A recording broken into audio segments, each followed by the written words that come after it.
Okay, Matt, tote that barge, lift that bale. Oh, you got me hard at work, Kathy. Coming up next on the Green Update, it's time to put the gardens to bed.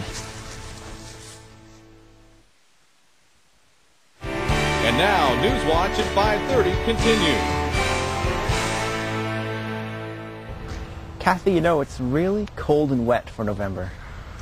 It is. It's that time of year. We're getting ready for winter. As long as the snow isn't flying, I'll be happy. I see we have this tree behind me here, and you know, it's not really looking that healthy on the trunk. What's going on with it? Well, we've got a big problem on the trunk here. Something terrible happened here last winter, and the rabbits ate the bark all off of this side of the tree. And the only reason why this tree is still alive is there's a little bit of bark here that they didn't eat. But this year we're going to make sure that that doesn't happen. And how will we go about doing that? Well, you know what? A tree guard is one of the best investments you can ever make. It costs you about $2, and it can save your trees from being killed over the winter.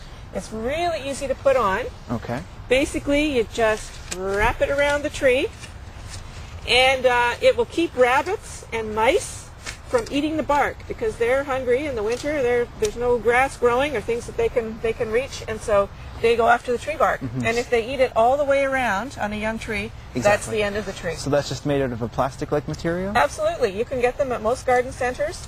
And remember that you want them to be higher than the level of the snow. So about a 30-inch tree guard is probably the minimum. Okay. I understand this now is also a good time to get into mulching and whatnot. I see you've got some stuff going on behind. Yes, we're putting our gardens to bed for the winter.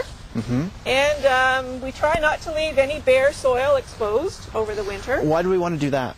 Well, a couple of reasons. We want to protect the soil so that it doesn't blow away, wash away during the time of year that we're not growing something here. Actually, right here, we've got garlic planted. Okay. That's one of the things you plant in the fall. And I see you're using a straw mulch for this? That's a straw mulch. We do use that a lot in the vegetable garden, that's right.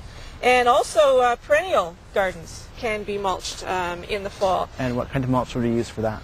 We like to use a cedar mulch. You could rake leaves over the perennials as well. You could use straw. Sometimes you'll get seeds from the grain in the straw, which can cause a maintenance problem the next year. Exactly. And now the idea here, people seem to think that we're trying to keep the plants from freezing. Well, no, we're not trying to keep them from freezing.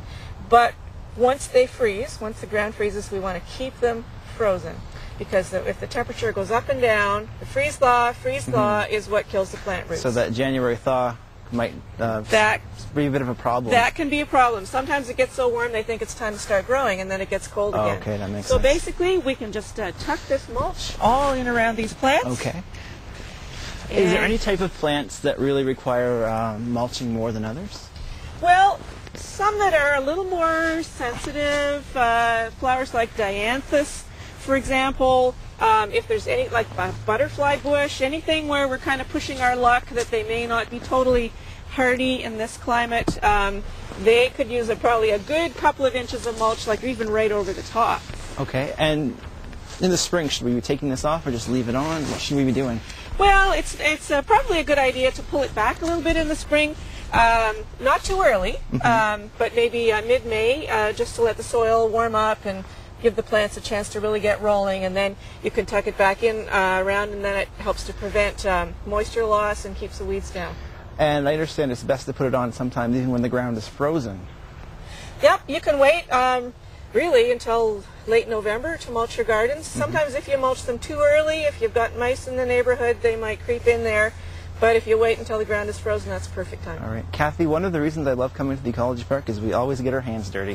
Isn't that the best way to be? All right, yeah, I agree. Well, thanks for talking to me today, Kathy. My pleasure. And we'll see you again next week on The Green Update. The Green Update is brought to you by the City of Peterborough. Peterborough is a great place to cycle. On the trails, to work, to school, or to a friend's house. Get out and get active by cycling. A message from the City of Peterborough. I was starting to lose the memory of